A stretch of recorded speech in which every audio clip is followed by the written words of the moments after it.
Kia ora whānau. Let's talk oats. So some of you were wondering how I kind of beef up or how I kind of add volume to my oats without necessarily adding the equivalent amount of calories to it. Because if you know me, I'm a volume eater and I like to eat kind of large quantities. I like to feel like I've eaten like a lot, and I feel like it takes a bit for my stomach to feel full. Just adding in like more oats or more like peanut butter or whatever is probably not the best thing in terms of like calorie wise. So I just kind of try to add volume in ways that are going to not add the equivalent amount of calories. So here's my oats. I'm going to do it actually in a pot, and then I'm going to put it in the fridge, and so it's going to kind of be like a mix between cooked and overnight oats. 3 cups of oats. I suggest using whole grain jumbo oats. I reckon they hold their texture better. If you like the mushy type, then yeah, by all means go with your regular rolled oats. Got 6 cups, so double the quantity of liquid to oats.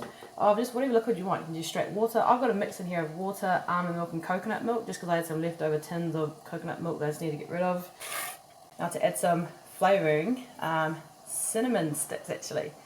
Can I just say, cinnamon sticks are way better than cinnamon powder. So if you can get cinnamon sticks, way better flavour. It really gets sweet when you cook them, and just a stronger, more authentic flavour. So chuck a bunch in. I've got a few here. A little bit of salt into it. Okay, you can just add a little bit of stevia.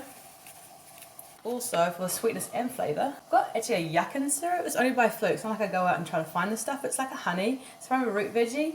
And it's slightly lower GI than honey. I had it, I think it came in a hamper or something, but actually I don't mind the taste. If you want, add in some protein powder. I don't have any at the moment, but otherwise I would normally add in like a couple scoops of protein powder. And now you're like, where's the volume at? The volume part is actually grated vegetables. Now hold your horses. Not all vegetables I would put in here, and you might be like, this so does not work, but trust me, it's actually not a bad way. And when you cook it, it actually doesn't taste too bad. The key vegetables I'd say to go with carrot, and something like zucchini or even cucumber. Cucumber's quite watery, so keep that in mind, but zucchini works well because it doesn't have a really strong veggie taste when you cook it. So it tends to work kind of well. And I've done like a couple of cups worth of it in here. And when you mix it all in, it's cooked for a little while, mixes in with the oats, with your milk, it actually doesn't taste half bad. I'm also going to chuck in a couple of teaspoons of nutmeg.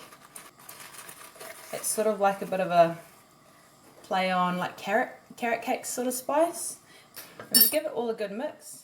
And I'm going to bring it up to the heat, and then I'm going to turn it down and just kind of let it actually simmer for a good half an hour, just to let those flavours develop, especially because it's got cinnamon sticks in it. And trust me, that long process actually makes these oats like pretty good. So there's my little secret to adding volume. This is like my base, so you might be going, oh, there's not really much else to it, it's not very filling. But what I do is when I actually come to serve it, I chuck in some blueberries on the top. It could be banana, it could be some more protein powder or nut butter, to add a bit more fat to it, just to kind of keep you full for longer. Greek yogurt as a protein source as well.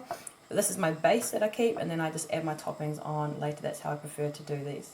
So hopefully you feel inspired. Give it a go. Zhuzh up your oats, and let me know how you get on.